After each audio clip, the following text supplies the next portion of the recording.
Easy présente. Votre idée va devenir une réalité. De Fabien Olicard, lu par l'auteur.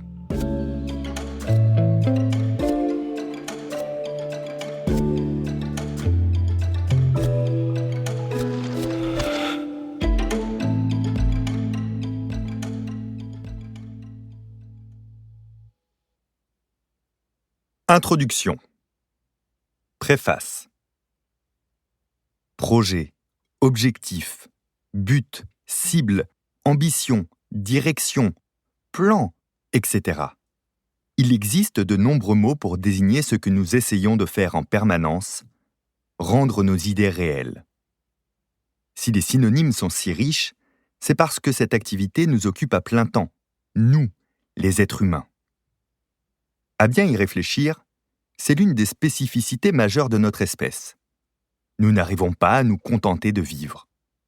Pourtant, les mammifères ont par nature des buts simples, tels que se nourrir, se protéger, se reproduire et assurer la survie de leur espèce.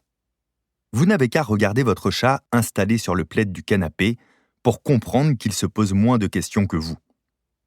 Mais si vous offrez du confort, de la nourriture et des enfants à un être humain, que vous attendez quelques semaines, ou quelques mois tout au plus, alors vous le retrouverez en train de vous expliquer son prochain projet et ses nouvelles idées. Nous voulons expérimenter et progresser tout au long de notre existence. Je me dois d'être honnête avec vous. Je n'aime pas beaucoup les mots que j'ai utilisés au début de ce texte. Je trouve qu'ils sont tous porteurs d'une lourdeur ambitieuse, d'une certaine prétention et d'une obligation pressante de réussir. Ils me donnent l'impression d'être obligatoirement liés à un caractère professionnel, un devoir de productivité et à des idées grandioses. Comme si une idée devrait mériter d'exister ou non. C'est pour cette raison que je préfère parler d'intention. Tout part toujours d'une intention, d'une envie, d'une idée, d'une pensée. Car oui, une intention n'est au départ qu'une simple pensée, une envie que va faire germer une étincelle de motivation.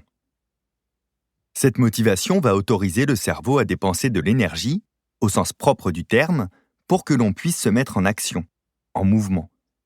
Une fois le mouvement lancé, il risque fort de se trouver enrayé par des obstacles de toutes les natures possibles. L'intention sera alors stoppée, oubliée, et parfois remplacée par de l'amertume ou de la culpabilité. Je sais de quoi je parle. Je suis un terrible procrastinateur, abstinent, mais toujours vivace au fond de moi. Je crains comme tout le monde l'échec ou l'abandon, mais j'enchaîne les projets personnels et professionnels depuis 2 décennies avec une seule constante, une seule réussite, celle d'aller au bout des choses. C'est en cette qualité que j'ai écrit ce livre. Sachez que je ne considère pas ce que j'écris comme du développement personnel. Je plains d'ailleurs mes amis libraires qui ne sauront pas s'ils doivent le ranger dans le rayon personnel ou professionnel. Dans le doute, mettez-le partout. Je veux vous livrer ici un témoignage, une philosophie personnelle ponctuée d'astuces et de méthodes qui a permis à quelqu'un qui ne faisait que survoler ses envies d'aller au bout de chacune de ses destinations finales. Écoutez-le, piochez ce qui fait sens pour vous, essayez d'appliquer ce que j'ai mis en place pour moi et ne gardez que ce qui aura fonctionné pour vous. Ce livre audio n'est pas une leçon, c'est un partage sincère et sans retenue. C'est la philosophie de plusieurs de mes ouvrages. Celui-ci est une nouvelle pièce d'un puzzle, pièce visant à s'emboîter avec « Votre temps est infini » et « Le bonheur est caché dans un coin de votre cerveau ». Aucune inquiétude à avoir si vous ne les avez pas écoutés. Ça n'est pas nécessaire pour le voyage que nous allons faire ensemble.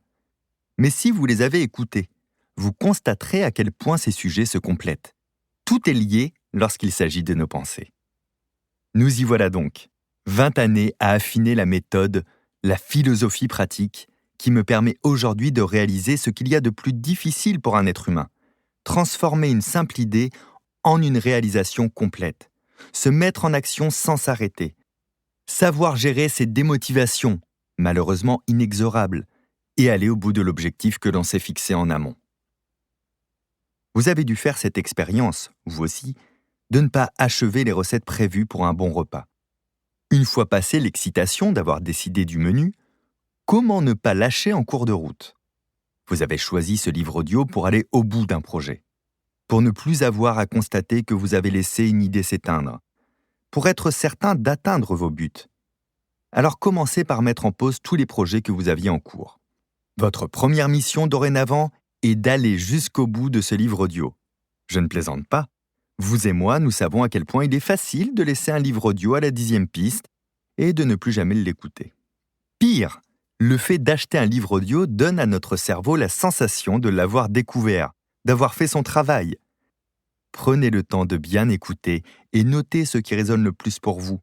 Ce livre audio est votre compagnon. N'ayez que cet objectif à accomplir et, de mon côté, je m'engage à poursuivre la lecture. Nous avons un accord ? Parfait.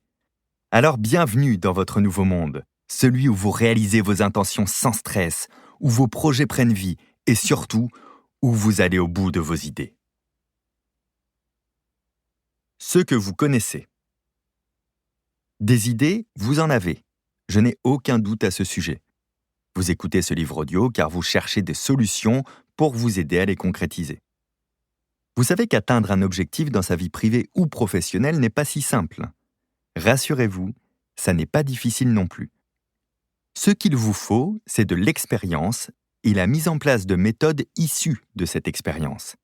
C'est exactement ce que je vais vous fournir au fil de votre écoute, à travers mon histoire personnelle.